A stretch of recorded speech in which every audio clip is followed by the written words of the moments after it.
is this possible or even legal? These are some of the questions surrounding this issue. Governor Gavin Newsom not too long ago announced the California minimum wage would be going up to $20 an hour for fast food workers starting on April 1st. But now we're learning that some companies, as you mentioned, will be exempt from this, which brings us to Panera Bread. Because of the franchise, they bake bread at their restaurants. They are not considered fast food according to this new minimum wage law. The law states that restaurants which bake their own bread and also sell it as a standalone item do not fall into the category of fast food, even though some customers consider them to be so. There is now an investigation into this loophole, especially in light of some financial contributions made by Panera Bread franchise owner Greg Flynn, who reportedly donated more than $150,000 to Newsom's campaign. And this is according to Bloomberg News. Flynn is from the Bay Area and is considered the largest franchisee in the country, with thousands of brands, including Applebee's, Pizza Hut, Taco Bell, and 24 Panera Bread locations. He was recently quoted saying that this increase would, quote, all but kill the franchise business model. Flynn and Newsom supposedly went to high school together and may share some business dealings. Pasadena Assembly member Chris Holden, who authored the bill, denies any conflict of interest. Now, as far as other restaurants go, most fast food chains will not be able to claim this exemption. Chipotle, for example, is considering a price increase to offset the extra cost. There's a big controversy in California politics tonight over whether Panera Bread got a sweetheart deal from the state of California after a campaign donation, or whether all this is just a big misunderstanding. This week, Bloomberg reported that Panera Bread would not have to raise workers' wages to $20 an hour like most fast food restaurants in California under a new law signed by Gavin Newsom. Why? Well, apparently there's an exception written into that law for restaurants that bake and sell their own bread. If all that's true, it could save Greg Flynn hundreds of thousands of dollars. He owns more than 24 Paneras and has donated significant funds to Governor Gavin Newsom's political campaigns over the years. Republican leaders in Sacramento say this deal should be officially investigated. But tonight, the governor's office is firing back with this statement from spokesman Alex Stack. Quote, "The governor never met with Flynn about this bill, and this story is absurd. Our legal team has reviewed, and it appears Panera is not exempt from the law. He is suggesting that they don't qualify for that bread baking exemption, which is written into the law." Why are convenience restaurants not fast food, but McDonald's is? It seems to me like the state legislature just wants to pick on McDonald's. You do the same thing in both places. More than that, convenience restaurants have a higher price point, and then sit-downs even further up. They can better afford to pay $20 an hour than a fast food franchisee can. Right. It seems to me to be really bad economics to set the minimum wage in a staggered fashion in this way. Both of our Democratic opponents are calling for a minimum wage between $20 and $25 an hour. You're calling for a $50 an hour federal minimum wage. That's 7 times the current national minimum wage of $7.25 an hour. Can you explain how that would be economically sustainable for small businesses? You have 60 seconds.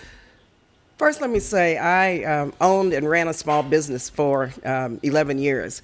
I created hundreds of jobs, benefits, retirement benefits, also health care benefits.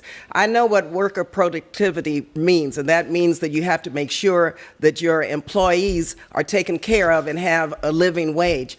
In the Bay Area, I believe it was the United Way, came out with a report that very recently, $127,000 for a family of 4 is just barely enough to get by. Another survey very recently, $104,000 for a family of 1, barely enough to get by. Low income because of the affordability crisis.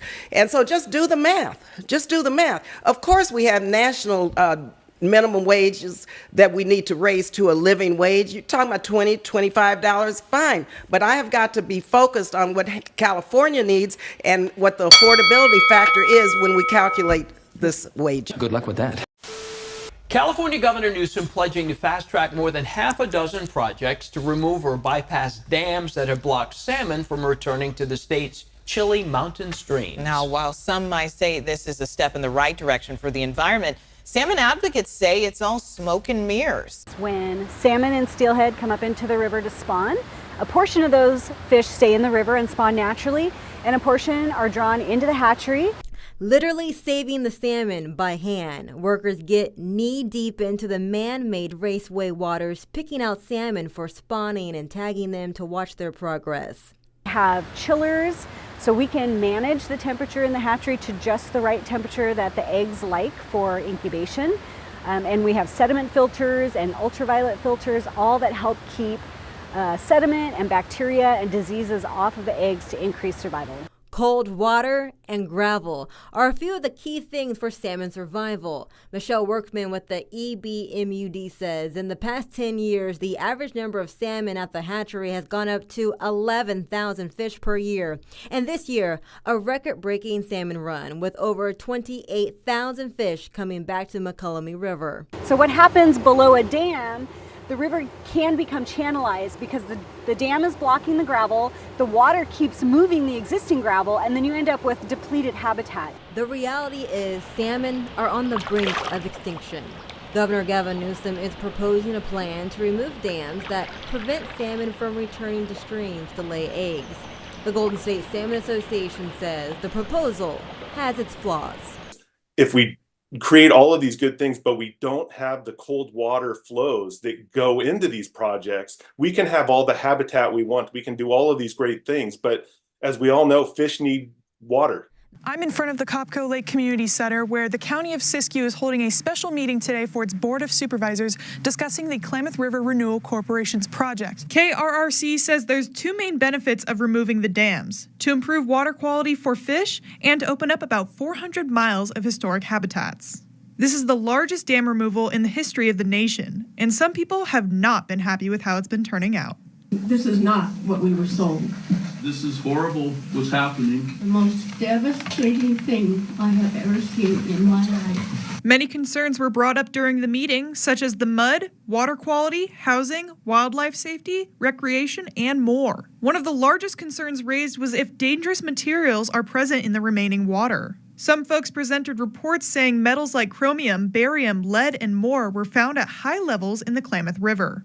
I wouldn't swim in that river with the chromium and the heavy metals that's in there. At the time of the meeting, neither the county nor KRRC had seen those reports showing metals in the water. The CEO of KRRC, Mark Bransom, says they do test the water for a number of attributes. We are monitoring for other parameters besides the nature of the soil and sediment itself. So there are tests for at least one metal. Many people are also worried about the aquatic wildlife. Michael Harris of the California Department of Fish and Wildlife reaffirms KRRC's standpoint that the amount of silt in the water is temporary. He says with some time, the Klamath River will be a great environment again for native fish. I think it was President Reagan said, "We're from the government. We're here to help."